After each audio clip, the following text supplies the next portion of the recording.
To Germany, migration is not a new phenomenon.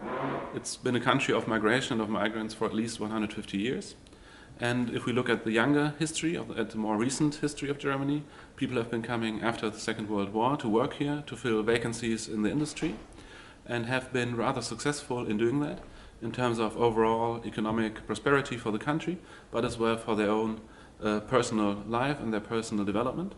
And if we look at the figures, it is that that employment has risen amongst migrants, that the situation in the educational system has become better and better, and that the integration even into the political system has advanced. On the other side, we see a public debate that really does not look at the figures, but is rather led by the impression that integration has more or less failed, or has the tendency to fail. And so far it has not been successful to bridge the gap between perceived unsuccess of integration and factual integration on the ground. Well, first thing, it's very important not to think that migration is the only topic people think about in Germany, and especially for progressives, not to center all politics around migration.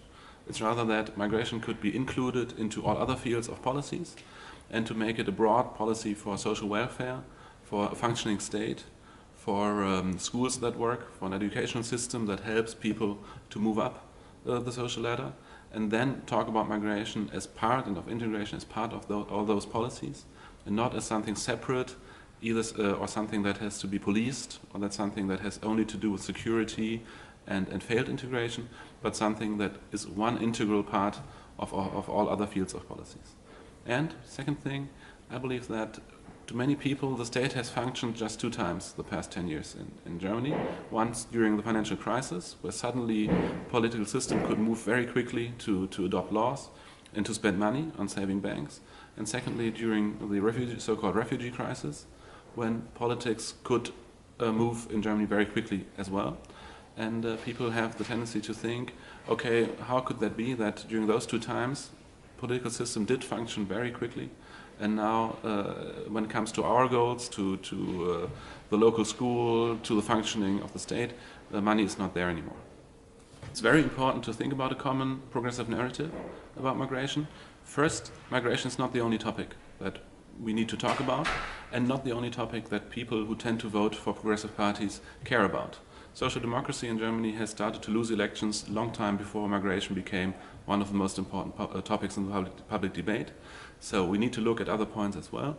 Progressives should look at how housing functions, how the school system functions, how the state is functioning, that enough money is there to be spent on public goods, and then include migration and questions of integration into this broader perspective of a progressive outline of politics. And see that a functioning state can provide for them, not only for the immigrants, but for everybody who is living in this country. But one very important point, and the other is, people seem to acknowledge that integration in the workplace is the most important topic.